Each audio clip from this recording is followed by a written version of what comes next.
Buenas tardes. Voy a hablarles de un problema. Vamos a hacer un problema de un evaporador de simple efecto. El problema dice lo siguiente: una solución de coloides orgánicos en agua ha de concentrarse de 8 a 45% en sólidos en un evaporador de simple efecto.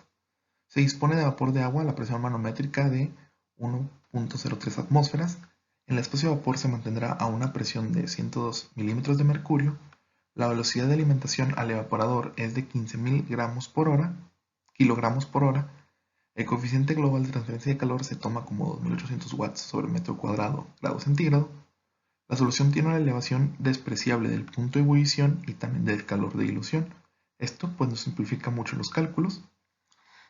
Nos pide calcular el consumo de vapor y la superficie de calentamiento requerida si la temperatura de alimentación es de: inciso A, 51.7 grados centígrados; inciso B, 21.1 grados centígrados; inciso C, 93.3 grados centígrados. El calor específico de la solución de alimentación es 3.77 joules sobre gramo grado centígrado, y el calor latente de vaporización de la solución se considera igual al del agua. Las pérdidas por calor por radiación son despreciables. Primero, ¿qué hay que hacer? Primero hay que analizar el problema. ¿Qué nos dice? Nos dice que tenemos una alimentación de 15.000 kilogramos por hora a un 8% en sólidos con una temperatura de fluido. Pues estos son los incisos A, B y C. Entonces, este entra al evaporador, que está a una cierta presión, por lo cual ejerce, bueno, primero, hay que recordar que a presión atmosférica el agua hierve a 100 grados centígrados. El agua empieza a ebullir, su punto de ebullición es de 100 grados centígrados. Bueno, y a nivel del mar también tiene que ver la altura. Pero bueno, pero en sí, si la presión disminuye, la temperatura de ebullición también lo va a hacer. Como este es un 8% en sólidos, entonces podemos tomarlo como el del agua, la temperatura de ebullición del agua, solamente que no conocemos la temperatura de ebullición a esta presión. Entonces se va a calcular, ahorita se va a explicar más adelante, por medio de tablas. Entonces este va a tener una temperatura 1, que esta es la temperatura de ebullición. Una temperatura de ebullición, ahí. Una temperatura de ebullición. Por lo tanto, este va a estar a cierta temperatura, lo que va a provocar que una parte se haga vapor y otra parte se haga líquida. Ambos van a estar a la misma temperatura, lo único que ocurre es un cambio de fase, por lo cual debe aplicársele un calor primero para llegar a la temperatura de ebullición y luego un calor, una cierta cantidad de flujo de calor para poder separarlo en vapor y en líquido. Y aquí el punto es pasar de 8% en sólido a 45% en sólidos.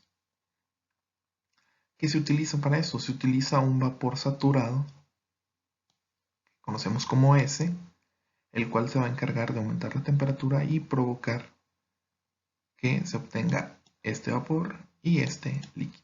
Bueno, en sí, obtener esta concentración. Y pues nos está dando su especificación de presión manométrica. Entonces, primero, ¿qué se hace primero? Un balance de materia. ¿Qué tenemos? Que el caudal de alimentación, bueno, no el caudal, el flujo másico de alimentación es igual al flujo másico de vapor más el flujo másico de líquido. Entonces, haciendo un balance para sólidos, ya que el vapor solamente es agua, obtenemos que vamos a tener que va a ser el caudal, el flujo másico de alimentación por 0.08 es igual al líquido por 0.45. Por lo tanto, despejando para L, que es el único que no conocemos, obtenemos que la cantidad de líquido son de 2.666.67 kilogramos por hora. Despejando para el vapor, obtenemos que solamente hay que hacer la diferencia entre la alimentación menos el líquido y vamos a obtener que son 12.333.33 kilogramos por hora. Ahora, las propiedades. Nos había dicho que teníamos una presión de 102 milímetros de mercurio en la cámara de evaporación. Este equivale a 13.6 kilopascales. Lo que vamos a hacer es irnos a las tablas de agua saturada para encontrar la temperatura de saturación y la entalpía. En este caso, la entalpía de evaporación. Yo usé las tablas, estas son de la 8ª edición del Cengel de termodinámica. Pero ustedes pueden usar las que ustedes tengan. Yo en mi caso, pues, se me facilita más en verlo en kilopascales. Y pues, aquí tenemos que a 10 y a 15 se tiene tal temperatura y se tiene tal entalpía de vaporización. Pero no tenemos a 13.6. Entonces, ¿qué hay que hacer? Interpolar para obtener los valores de temperatura y de entalpía o el calor latente de ebullición en este caso. Entonces, interpolando, obtenemos que la temperatura de ebullición va a ser de 51.69 grados centígrados y el calor latente de ebullición en este caso, o bueno, así lo vamos a denominar, es de 2377.84 kilojoules por hora. Ahora, si recordamos, el vapor saturado nos dice que tiene una presión manométrica. Por lo tanto, hay que recordar que la presión absoluta es igual a la presión atmosférica más la presión manométrica. La presión atmosférica la vamos a tomar como una atmósfera y pues la manométrica ya la dan. Haciendo la sumatoria obtenemos que son 205 kilopascales. Yéndonos de nuevo a las tablas y haciendo lo mismo, interpolando para obtener el valor de aquí en medio, obtenemos la temperatura S y el calor latente de vapor que necesitamos para hacer la concentración de la solución. Ahora, en el inciso A nos dice que la temperatura de entrada es de 51.7 grados centígrados. Primero hay que tener algunas fórmulas. Va a haber un calor para ya sea incrementar o disminuir la temperatura de la temperatura a la que entra a la temperatura de ebullición, que esta viene regida como MCP delta T. En este caso, pues F es el flujo másico de la alimentación, el CP pues ya nos está dando el problema, y conocemos tanto la temperatura de entrada del fluido como la temperatura de ebullición, que es la que calculamos por medio de las tablas. Ahora, el calor, también va a haber un calor, porque ¿qué es lo que ocurre? Una parte de la alimentación se transforma en vapor. Por lo tanto, se requiere un flujo de calor necesario para que esto ocurra. Que esto viene regido como la entalpía de vaporización por la masa. Si nos vamos a un problema común de termodinámica, pero pues aquí va a ser un flujo másico por el calor latente de ebullición, que también fue el que obtuvimos. Y luego, el calor total va a ser igual a la suma de los dos calores mencionados, a los flujos de calor. Sin embargo, también hay otra igualdad que también nos dice que pues este calor va a ser igual, porque recordemos que se obtiene un vapor saturado. Entonces este se va a condensar al ir cediendo su energía para que se lleve a cabo la vaporización del agua y poder concentrar la solución. Entonces este calor también va a ser igual a al vapor suministrado para poder llevar a cabo la vaporización por su calor latente de vaporización. Entonces, pues tenemos esta fórmula. Y luego tendríamos esto. Tenemos la primera forma. Haciendo los cálculos, solamente aquí, en todos los problemas, esto va a ser exactamente los mismos datos, solamente lo que va a cambiar va a ser este valor, porque es la temperatura de alimentación.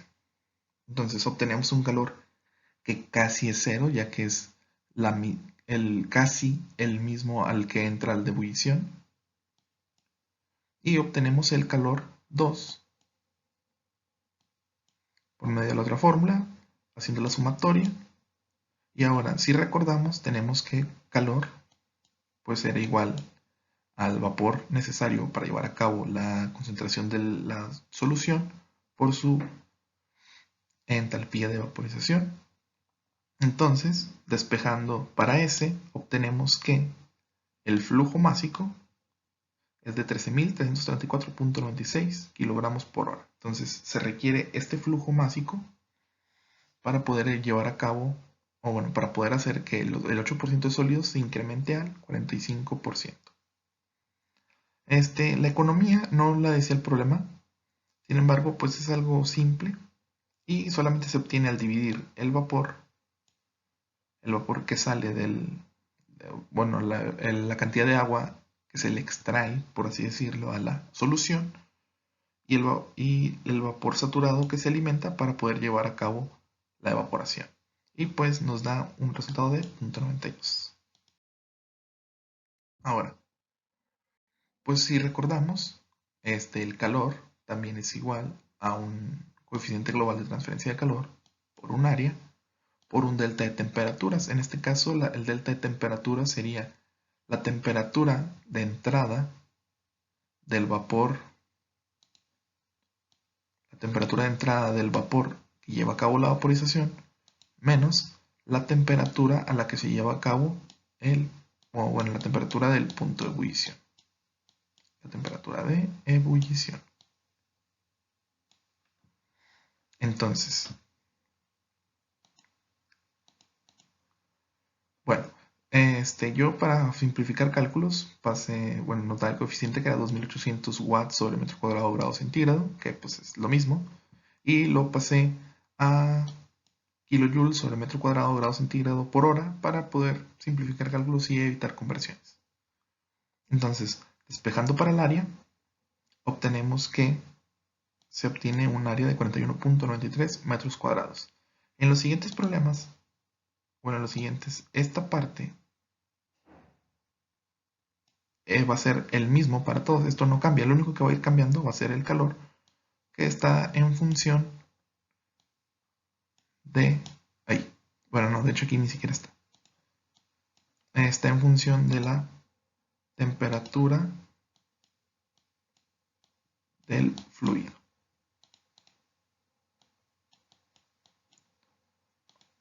Ahora, haciendo el cálculo ahora para el inciso B, donde nos decía que era de 21.1 grados centígrados, obtenemos ahora sí un calor. Haciendo la sumatoria obtenemos, como pueden ver, que como a la menor temperatura se obtiene el calor más alto. Y esto pues es lógico porque se requiere una temperatura para poder pasar de aquí a acá, y luego aparte hay que agregarle la de vaporización, que esta, cabe resaltar, va a ser el mismo para los tres incisos, ya que pues no cambia. Me refiero a que no cambia, o sea, de que siempre van a ser los 12.000 y siempre va a estar van a ser los 12.000 y siempre va a estar a este calor latente. Ahora, obteniendo el nuevo flujo másico, o bueno, no el nuevo, sino el flujo másico para esta temperatura, obtenemos que, si podemos notar, que es mayor que el de 51.7 grados centígrados. Este flujo es mayor al flujo másico que se tenía en 51.7 grados centígrados. Pero, si podemos ver, la economía es menor que la economía que se obtuvo, que era de, si no me equivoco, era de 0.92. A ver, déjame.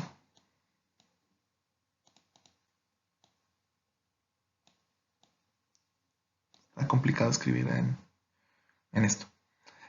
Bueno, y luego sacando el área, como había dicho, esto se mantiene, son los mismos valores. Sin embargo, lo que cambia ahora es el calor, ya que es, como había dicho, está en función de la temperatura de entrada y se obtiene que es un área más grande. Y esto pasa, pues, común porque el área, al ser más, al tener una menor temperatura, se requiere mayor área de contacto para poder que el calor se transfiera de manera adecuada. Y por último, pues va a ser básicamente lo mismo, solamente que ahora tenemos una temperatura de entrada mayor que la de la ebullición, por lo tanto esta va a haber se debe retirar por decirlo así, el calor. Este es lo mismo, se obtiene el calor despejando. Observamos que esta cantidad es la menor de las tres. Entonces, cuando la temperatura del fluido es mayor a la temperatura de ebullición, se va a obtener una menor cantidad, o sea, va a requerir una menor cantidad de vapor para poder llevar a cabo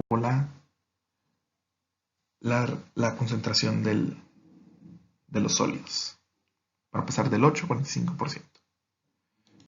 Y por último, pues nuevamente, ahora el calor, pues como ahora el calor es menor, por lo tanto el área va a ser también,